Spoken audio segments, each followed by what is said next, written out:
right, now we're in April 1st. We have a new moon in Aries. April 2nd, the sun will be conjunct Mercury in Aries. Plans falling into place rapidly. New seeds take root. April 4th, we have Mars conjunct Saturn in Aquarius. Tug of war, power struggles going nowhere. Deals with society at large, temporary stalemate. April 5th, we have Venus in Aquarius moving into Pisces. Love of people to love of solo time. Unclear love. Maybe beforehand you're really enjoying being with a lot of people, and now at this point you're going to notice maybe some more solo time, depending on your chart also, because this is all going to deal with your natal chart as well. Again, that's why this is just mundane. April 7th, we have Mercury in Aries, sextiling Saturn in Aquarius.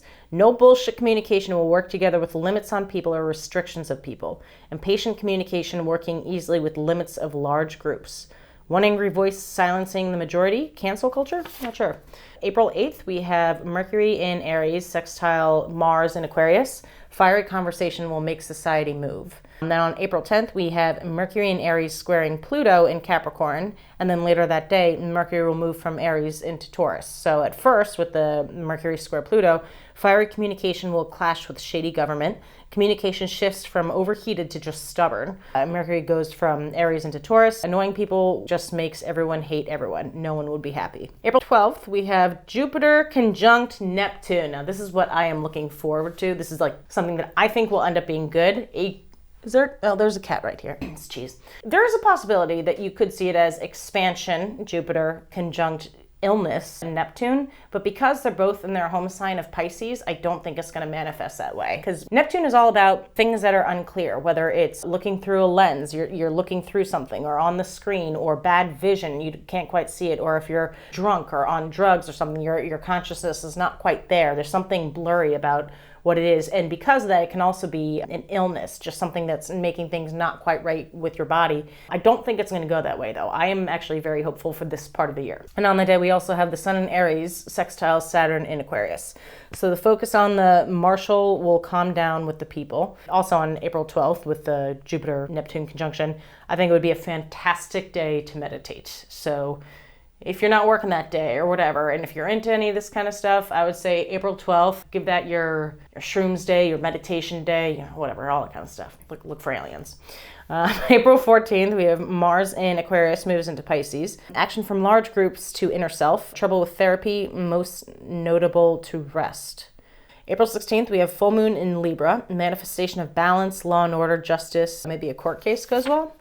April 17th, we have Mercury in Taurus sextiles Venus in Pisces. Communication about material things will work together nicely with love of non-material. Medicine to help mental illness, maybe? April 18th, we have Mercury in Taurus conjunct Uranus in Taurus, and Venus in Pisces sextiles Uranus in Taurus. Also, the sun in Aries will square Pluto in Capricorn.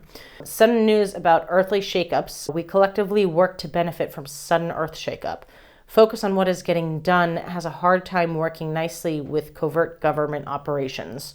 General people helping this shakeup, government not so much. Focus is on resources. So it seems like whatever's going on, it's going to be one of those scenarios where people step in to help other people because the government is just taking too freaking long. And then on April 19th, we have the sun in Aries moving into Taurus. Focus from productivity to gardening, money, or tangible comforts. April 24th, we have Mercury in Taurus squares Saturn in Aquarius, and Mercury in Taurus sextiles Neptune in Pisces. Communication about agriculture or money or shelter is not proportional to the restriction on general population, but there is a false belief it is doable. People realize what needs to be done. April 27th, we have Mercury in Taurus sextiles Jupiter in Pisces, and Venus in Pisces conjunct with Neptune. Perfect meditation day again, especially with the Venus and Neptune. And the Mercury sextiling Jupiter in Pisces as well should work well. Wonderful vibes, public in the good mood. So maybe there's something really nice going on around then too. Communication about money, food, shelter works well with good parts of society. April 28th, we have Mercury in Taurus trines Pluto in Capricorn. Communication about material items, food, money, shelter, will work out perfectly for government's shady business. April 29th, we have Pluto goes retrograde, and April 29th to October 8th, it'll be interesting to watch what is going on with non-kosher government activity. Which again, some of that stuff you're not going to see because we don't know everything that goes on behind the scenes, but later on in life sometimes you do. And also on that day, Mercury moves from Taurus into Gemini. Communication shifts from material, homey items and security to socializing. Time to get out of isolation. April 30th, new moon solar eclipse in Taurus and Venus conjunct Jupiter in Pisces. So well, that part is nice. The eclipse, Time to plant trees, literally. Might not take root with the eclipse. Expect a change. What a wonderful feeling, a great feeling time. So overall, I think it's good, but I don't think I put in enough effort with the solar eclipse because you always kind of want to watch those. Something weird kind of happens. May 1st, we have Venus in Pisces sextiles Pluto in Capricorn. Naive